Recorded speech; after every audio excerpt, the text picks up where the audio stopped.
This dog has got a lot of nerve. He doesn't know what's at stake. Facing a bear that's several times its size, he's not afraid at all. It scared the bear into retreating. In a small town, this dog was even more dominant. Whatever he saw, it's a dog that can't get away with anything. It's not a stretch to call him a monster. It turns out that Buck is the pet dog of the town's judge. Barker has been spoiled by his owner since he was a child. Naturally, he's very good at tearing down houses. He could go in and out of the entire villa. It was the judge's birthday. The servants had made a whole table of food. They wanted to take a photo before dinner, but the next moment, Barker came over with a chicken leg in his hand, and sure enough, the food had turned into a mess. At night, Buck was sentenced to stay outside the door to reflect on himself. He could only lie on the doorstep with a resigned look on his face. But then there was a bright light in the distance. He was curious and ran over to it. But little did he know, this man was a dog handler, lured by the lure of food. The unsuspecting Buck fell for it. He was put in a wooden crate. Buck pawed anxiously, but he could only watch as his home became further and further away, and it would change his life. And it would change his life forever. Buck was finally released. But as soon as he was released, he was beaten. Looking at the stick in front of him, he used to be so proud. He was so proud.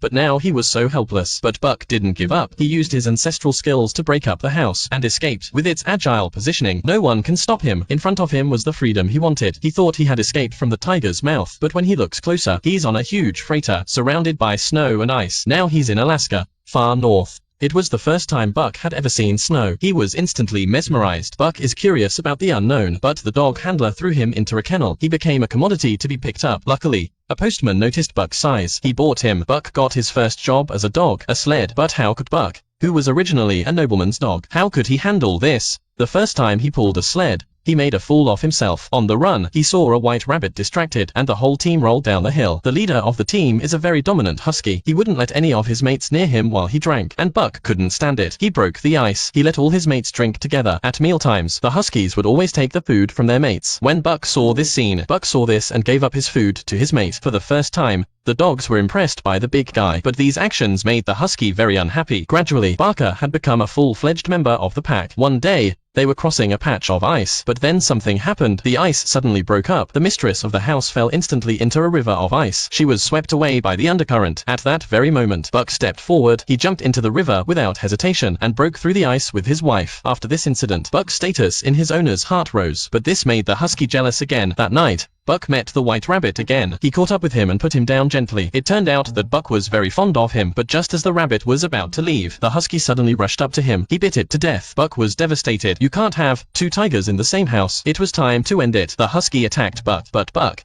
who had never been in a fight before. The huskies attacked him with great vigor. He eventually fainted. The husky tries to regain his authority, but now the pack, they've got someone else in their sights. All the dogs are calling out to see Buck. As Buck slowly rises to his feet, the wildness in his heart is awakened. The husky came at him again, but this time, Buck knocked him to the ground with just one move. The husky lost. With his tail between his legs, he disappeared into the snow. The next day, the owner had to choose a new lead dog. Buck was at the front of the pack, but the owner had no faith in him. He dragged him back, but the pack had already decided that Buck was the boss. They refused to take the lead. There was no choice but to let Buck try, but the owner never expected. Under Buck's leadership, the united pack was like a wildebeest. They were more than twice as fast as before, but then an avalanche broke out on the side of the mountain.